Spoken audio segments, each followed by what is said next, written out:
Hello, people. Welcome to EDBERT Leadership. It's Father's Day weekend, and I want to say a big shout out to all the fathers. Welcome to my leadership podcast. Last week, we explored one of the most devastating leadership failures in modern history, the Fukushima nuclear disaster in Japan. We discovered that the disaster was not simply a technical failure, it was a cultural failure, a culture of excessive deference to authority, a culture of avoiding difficult conversations, a culture of sticking to the program even when reality demanded adaptation. The uncomfortable truth was this: culture can become the problem. But today, I want to bring that conversation much closer to home, because culture does not begin in government. Culture does not begin in corporations. And one of the greatest culture shaping forces in society is fatherhood. Whether we realize it or not, fathers are culture carriers.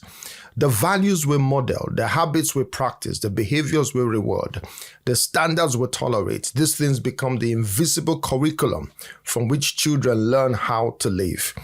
Today's episode is titled, Fathers Don't Just Shape Children, They Shape Culture, Why the Future Depends on Fathers Who Thrive. And this is in honor of Father's Day. My friends, leadership is culture creation. One of the great myths of parenting is that children learn primarily from instruction. Many fathers believe, if I tell them enough, they will learn. But children are not primarily shaped by what we say. They are shaped by what they repeatedly see. A father may teach honesty, but if he constantly cuts corners, the culture he creates is dishonesty. A father may teach respect, but if he humiliates his wife, children learn disrespect. A father may teach discipline, but if he lacks self-control, children will learn inconsistency. Leadership scholars have long understood that culture is not what leaders announce. Culture is what leaders repeatedly model and tolerate. And the same is true in families. Children rarely become what fathers say. They become what fathers consistently model. And my friends, every home has a culture.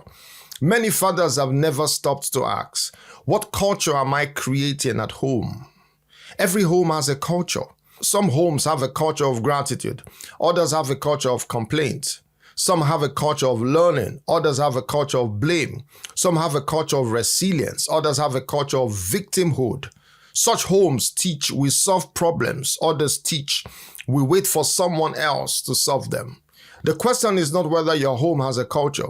The question is whether the culture is preparing your children for the future. Because culture is always teaching, even when nobody is speaking.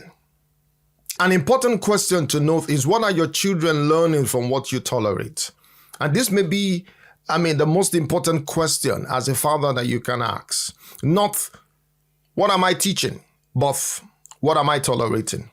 Children learn from what fathers celebrate, but they also learn from what fathers permit. If laziness is tolerated, children will learn laziness. If disrespect is tolerated, children will learn disrespect. If excuses are tolerated, children will learn excuses. If dishonesty is tolerated, children will learn dishonesty. Leadership is not merely about what you create, it is about what you allow to continue. Every tolerated behavior is a lesson. Every ignored behavior is a lesson. Every repeated behavior becomes culture. Let's talk about fathers as culture carriers. Think about your own life. Many of your assumptions about money, work, relationships, responsibility, faith, conflict, and leadership were learned long before you entered adulthood.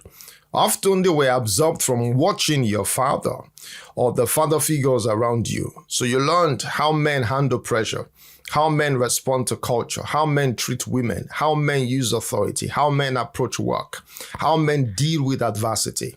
Whether intentionally or unintentionally, fathers transmit culture across generations. The future often enters the world disguised as the habits of today's fathers. That is why fatherhood is not merely a private responsibility. It is a public leadership assignment. But here is another challenge, my friends. Many men today are just surviving. Few are thriving. There's a difference. Survival means getting through the day. Thriving means growing, adapting, contributing, and becoming stronger. And if fathers are not thriving, it becomes difficult for families to thrive because children often inherit the emotional and behavioral climate created by the adults around them. This is why we need a new conversation about thriving. Not merely succeeding, not merely earning, not merely existing. I mean thriving. When we talk about thriving, we are talking about adaptive work. Thriving requires three things. Number one, you want to preserve what is working. Every generation receives gifts from previous generations. Not everything old is bad. Not everything traditional should be discarded. Some things are worth preserving. Things like integrity, responsibility, commitment, faithfulness, keeping your word, working hard, serving others, resilience. Many of these values build strong families and strong communities. The challenge is that some men abandon valuable traditions simply because they are old. Thriving requires us to identify what is working and preserve it. The future does not require abandoning everything from the past. It requires carrying forward what still serves us. The second thing to note about thriving is that you need to discard what is no longer working. Now, this is where leadership can become difficult or challenging because every generation inherits habits that no longer serve the future. Perhaps your father never expressed affection. Perhaps emotions were suppressed, and perhaps vulnerability was viewed as weakness. Authority meant domination. Conflict was avoided. Asking for help was considered failure.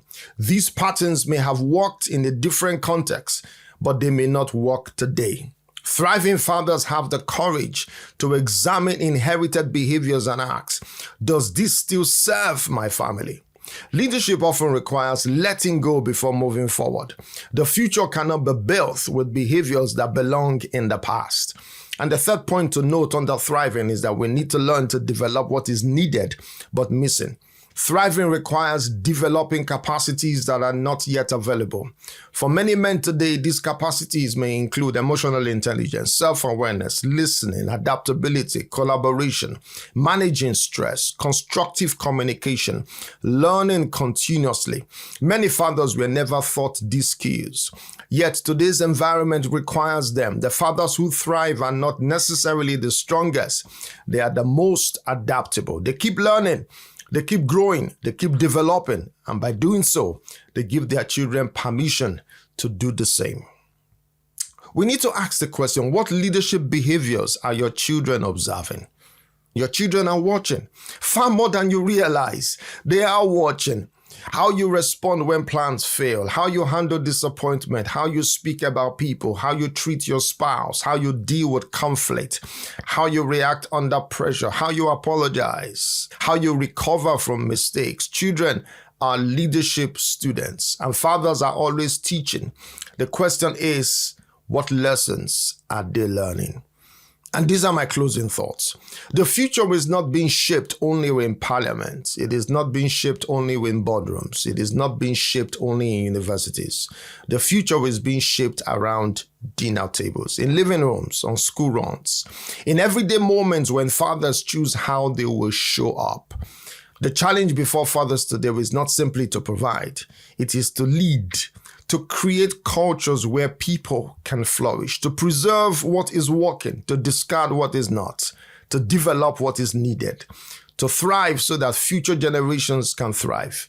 Because fathers don't just shape children, they shape culture. And the culture they create today becomes the future we all inherit tomorrow. Thank you for joining me on EDBERT Leadership Podcast to celebrate Father's Day.